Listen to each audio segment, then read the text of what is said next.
Hello. So, I was just wanting to give a little illustration of a way that I guess the Holy Spirit helped me understand. Like, I have some issues with the church, right? I have some issues with not the people necessarily, but the system, the organization. There's something there that just really rubs me the wrong way spiritually. And the Lord just kind of gave me a metaphor that helps me kind of understand a little better. And so I wanted to share it, right? And I feel like the church nowadays is like processed food, right? Like so processed food is because for example, like when we're living with whole foods, right? You have to like learn to cook. You have to like make them, take the time to prep them. You have to kind of learn as you go. Sometimes you buy vegetables and they're not always ripe and they don't taste quite right, or like it's a process that you learn and you refine, right? Um and then when your body is processing that food, there's all kinds of micronutrients and like micronutrients, I don't know, like all those like enzymes and things, right?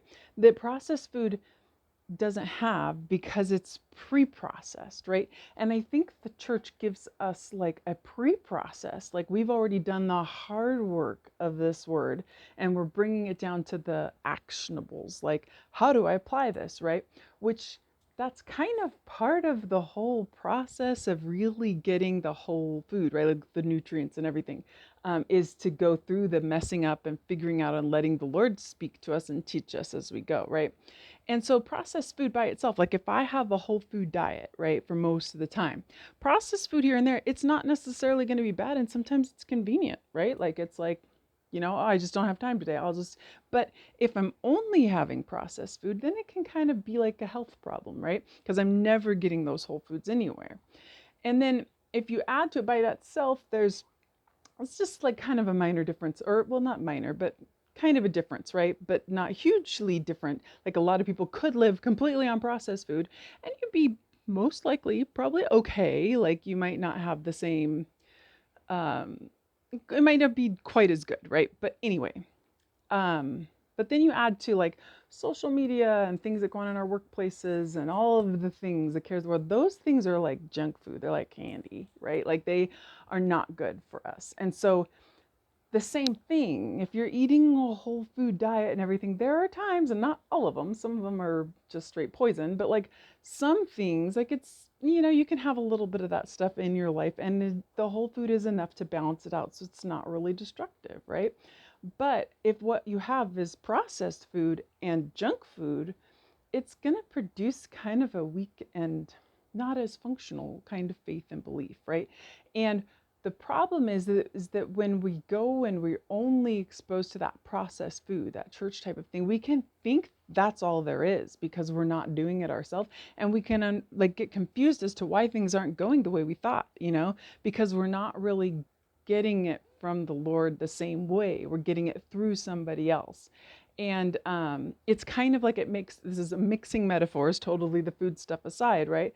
It makes me think of the how when a butterfly, right? A butterfly, so the butterfly, well, caterpillar makes the cocoon, right? Goes into the cocoon, and then or chrysalis, whichever.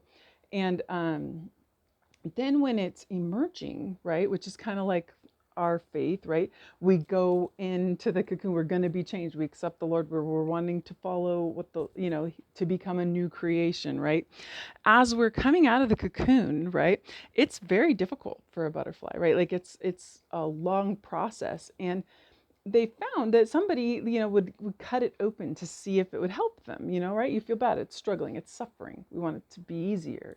And I feel like maybe the church does a little bit of that. Oh, we want it to be easier for people to get there. But a butterfly who has the cocoon cut open doesn't get the benefit of that struggle. And it's that struggle that actually gets I don't remember whatever bug blood is called, right, out into the wings and helps them like harden and become like what they're supposed to be and dry out properly. And so if you cut the cocoon, the butterfly will never fly. And it will usually die pretty soon because it's not designed to live that way. It's designed to go through this struggle to be able to get the wings and let them harden. And But if you take the struggle away, just like if you take the processing away from the whole foods of doing things like reading the word yourself, wrestling with the passages that are difficult, being okay with not knowing for a little while, being okay with reading stuff and just feeling like, oh my gosh, I don't know what I'm supposed to do with this, and sitting with it and not like having actionable steps neatly on a little outline.